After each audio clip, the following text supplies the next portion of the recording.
Hello twin flames, welcome to my channel, whether you're new or you're coming back. Thank you for joining today, and today we're gonna do a classic reading for the masculine and feminine collectives. Tomorrow I'm gonna do a deeper dive into divine masculine energies. I'm bringing back the movie tarot, I'm bringing back the oracle messages from the other realms, so that's gonna be pretty exciting. Even for me, I'm excited. But today, let's see what Alice the Wonderland has to say in terms of where we are. What do the twins need to know? And we'll get a message for divine feminine first of all, as always. Then we'll dive deeper into tarot. Hope you guys are doing great. We have Pluto stepping into Aquarius this week, among other things happening in the world, which is something I was talking a lot about last year, and it was in Aquarius for a couple of months between end of March and mid-May. Gave us a preview of what this 20-year cycle, hold on to your hats, is going to be about. So now, like, this is a pretty big deal. And I mean, like, Pluto, I don't usually talk about Pluto for the birth chart because it's a generational planet. So you may know that, like, if you have friends of similar age than you, there's a very good chance that their Pluto placement is exactly the same as yours. That's what I'm talking about. Because imagine if Pluto, well, actually, the fact, Pluto has been in Capricorn since 2008. So essentially, what, 16 years? 16 years. So even if a person is 10 years older, younger than you, they can still have Pluto in the same sign, right? And we normally talk about so-called personal planets when we talk about birth charts, right? Because they're closer to you, they're more what makes you an individual, right? So we pay attention to that a lot more because that's about that individual destiny. But of course, generational planets paint a bigger picture and they contribute to what your individual life is like, right? So this is huge. And like when these things are changing, it doesn't happen very often, as you can guess from the number of years that the cycle takes. But when it does, it's a big deal.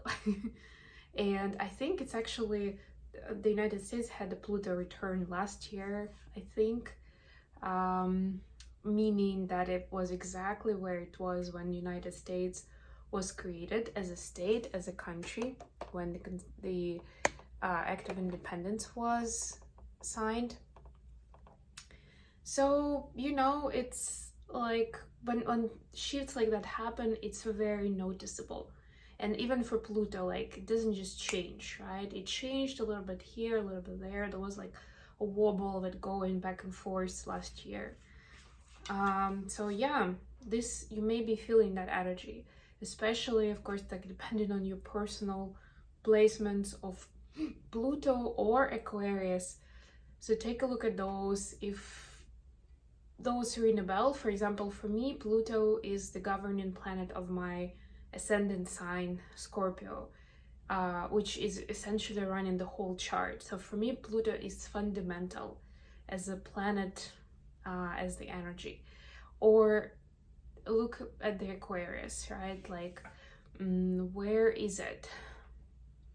Which planets do you have in Aquarius, and if any, which house is it in, right? That area of your life will be impacted the most.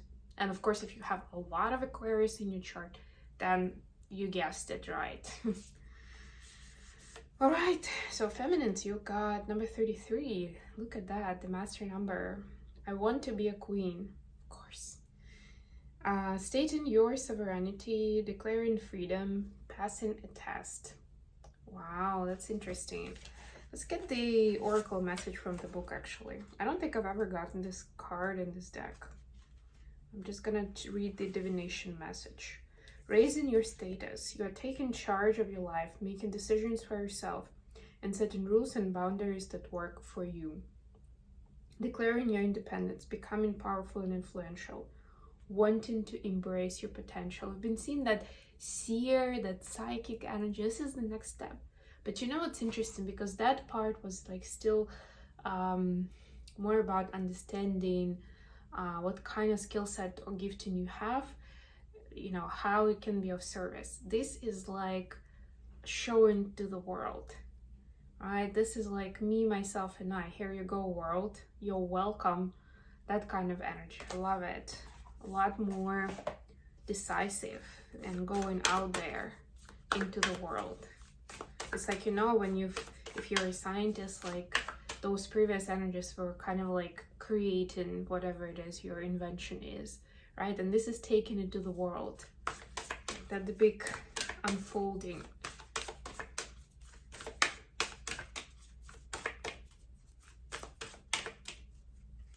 For masculines, we have number 6, which is actually 3 and 3 give you 6 in that other card. We don't actually add those up because 33 is a masculine, but just saying. Choices, feeling blocked, restrained.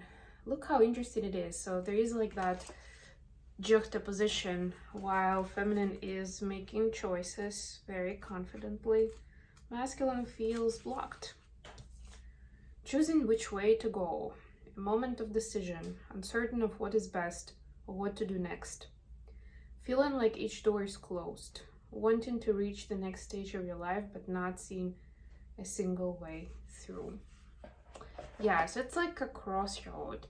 It doesn't have to be that bleak, right? It's more like a decision needs to be made. And for masculines, we've seen a lot of 2 of Swords energy, which to me is that, where they know that they need to make a choice. They cannot have the cake and eat it too. They cannot be in one leg in this life, another leg in a new life, right? The old and the new, right? They need to make a choice. It's a pretty big choice. It's gonna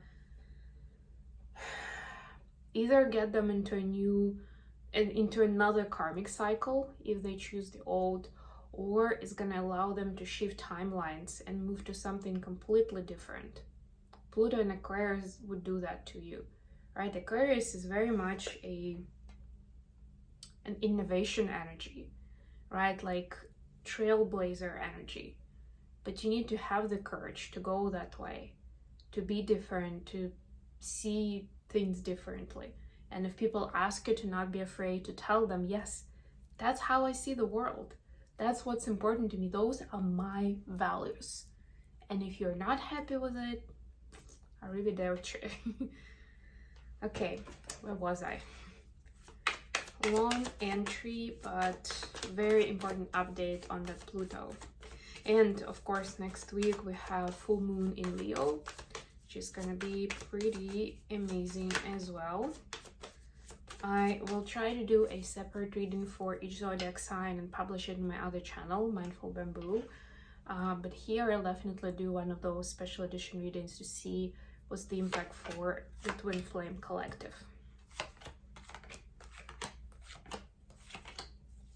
Bottom of the deck, 7 of Pentacles. That's that strategy card.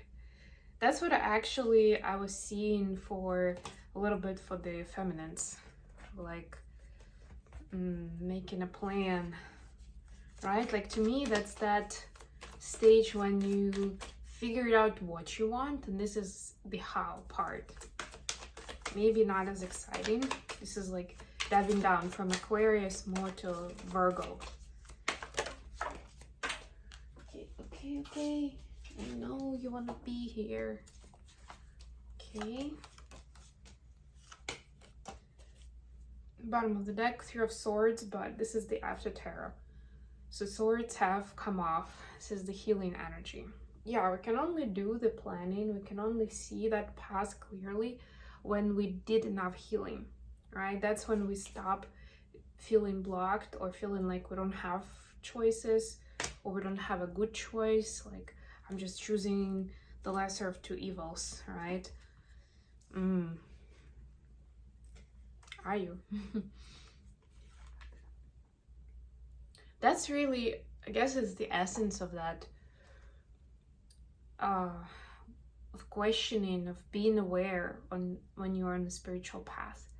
That if thoughts like that cripple in, Like, oh my god, like I'm so unlucky, or oh my god, I don't have any good choices here, right? That's when you like pinch yourself, like, oh, hey, this is a bunch of BS.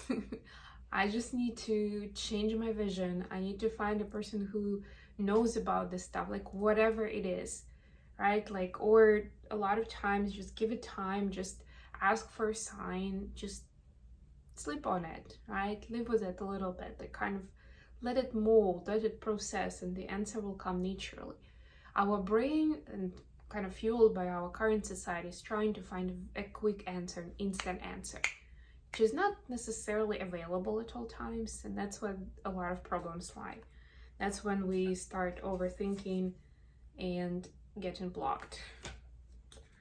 Feminines, your energy right now is Seven of Cups clarified by the Hermit, right? So you're considering your options carefully. You don't want to waste your energy too much. So this is also like the next ascension phase in my view.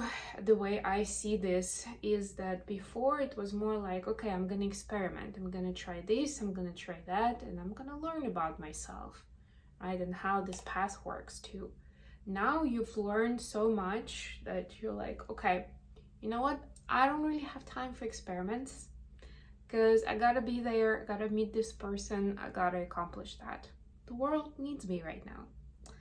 And so you're like, okay, I'm gonna consider this, I'm gonna do my maybe additional healing work, maybe just talking to your guides, maybe even calculation or talking to a trusted friend, right? But somehow, like, you know, your method, your way, coming up with what is needed right now out of all those things vying for your attention. Masculines, you have Queen of Wands clarified by Eight of Wands. I like those wands actually. Yeah, Queen of Wands is that this inspirational energy that you're sensing from your feminine. I'm queen. Yep, I got it going on. Meaning in the sense of like I'm taking charge and I'm striding forward, right? And it's pushing the masculine towards communicating, taking action themselves. That's the Eight of Wands energy, right? It's like I'm like jumping in the battle, you know. And to me this is a direct association with the war, and because my country is at war right now, this is very vivid. This is like very much a real story where it can be so hard to plug up the courage and actually go into the fight, where you know that you may not actually come out alive, or if you do, like, you still may be injured, right?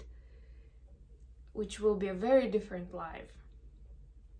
And of course there are all kinds of political considerations. So like, is it even worth it? What am I really like? Of course it's worth it. We're defending our motherland, our families, you know, what's dear and near to us. But it's like, whose war is it? Why are we fighting this war? Like, those questions still are valid, they're vivid, and they do raise more fear. They do raise more confusion for people, like making choices of whether they actually want to be there at the front line or they want to get away as far as possible from that hell, right? And this is masculine saying, I know this path is not easy, the spiritual path, this path of healing, of self-growth, of looking at my own scars, but I'm ready for it. At least I want to try doing it this way, right? Like, they're in action, right? This is a minor arcana, but they want to make that effort, and that's important. Okay, let's speed up a little because the reading's getting long, but needed to be that way. By the way, if you like what I'm doing, don't forget to like, share, and subscribe. Very important for me to be able to circulate these messages with more people. And of course, keep doing these readings on a regular basis for the collective for free.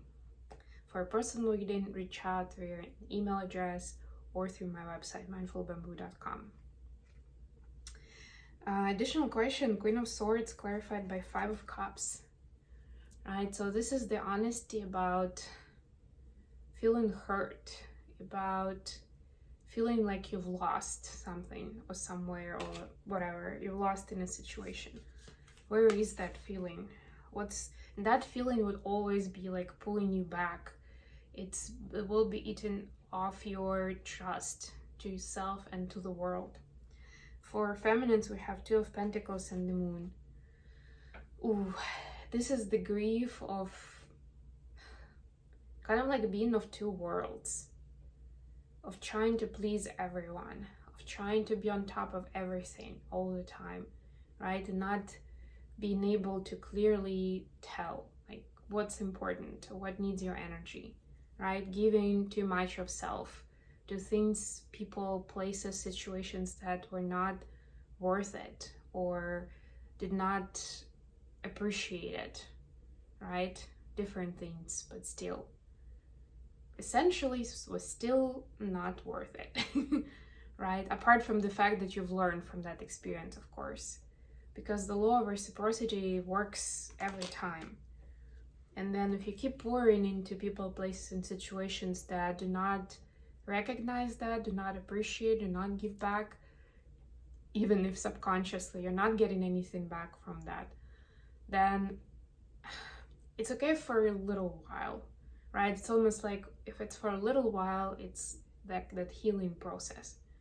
You're helping someone, but pretty quickly it can get out of that balance too, of that allowed dosage, and essentially you'll think you're helping someone somewhere, but you're just getting drained of your energy, which essentially still energetically on like a cosmic level means that you're attracting negative karma to yourself, that you are taking off yourself, you're robbing yourself of this energy, or you're not giving to those places, people, situations that really need it. So yeah, more bad karma for you at the end of the day. It's a very rough way to put it, maybe a little rude, but it's true. I could have chosen maybe more sophisticated words, but that's the nature of it, just so it's clear. That's why they talk a lot about not self-sacrificing, right? Like you don't need to stretch yourself thin to be there for people you love. That's not the point at all. For masculines, what's their grief? What are they sorry about? What's their regret? Six of Swords clarified by Two of Pentacles. Literally, yeah. So as you can guess, it's a bit synchronistic, right? It's like choosing to stretch themselves across too many things just to keep things calm, just to avoid conflict. Sounds familiar? A little bit different taste to it, but essentially. How are the feminine seeing masculines right now? 6 of Wands clarified by 4 of Wands. Oh, this is adorable. This is so adorable. Yeah, masculines definitely want victory with this. Like they can feel, the feminines can feel that masculines really are like getting more and more hung up on being together, on having long-term plans together, right? And if before a masculine was not there at all, it's almost like the tables have turned, but so dramatically that they can't stop thinking about it. Suddenly they are considering, you know, how they get, like, where do they want to live long term, or are they in a good school district and things like that. It's like, wow right? For some, it's wanting to make things public, who is the feminine. Yeah, if you've been keeping if masculines have been keeping things casual, like, yeah, like friends, or maybe friends with benefits, or like just on and off situationship, right? They want to, and when friends would ask, they'd be like, it's nothing, we just, yeah, we have fun sometimes, it's nothing, right? But now it's important for them that people know that it's not nothing, it's the big deal. It is intimidating because they've already put up a different front, or they've already told a different story. to themselves and most importantly to others, right? Most importantly in their mind still. So there's still that healing that needs to happen. How are the masculines and feminines? 5 of Wands clarified by 10 of Swords. Wow. Whew. Masculines can see how much of hurt they've caused to the feminines, right? The feminines that kind of feel defeated right now. Not like defeated that don't have hope. Even in this 5 of Wands, in this deck, it's like this wand is like rising above. There is that face, that inspiration, that drive, that is like that fire, that twin flame fire, right? Eternal fire that lives on, that is maybe even stronger than ever. Believing in love, believing in eternal connection and all of this. But time is needed to do their necessary healing and also to get rid of the built up karma together between the twins. Or I don't want to say thanks to the twin because it doesn't make sense for something negative, but you know, due to this dynamic with the twin, some negative karma has been gained and some trauma has been caused to the feminines. It needs to be played out, needs to be reconciled, needs to be healed. So healing ahead. Okay, this was a long reading, but I think it had very deep, very important points there. So I hope you enjoyed it. Thank you so much for joining me today, guys, for sticking to the end. I love you all so, so very much. And until next time.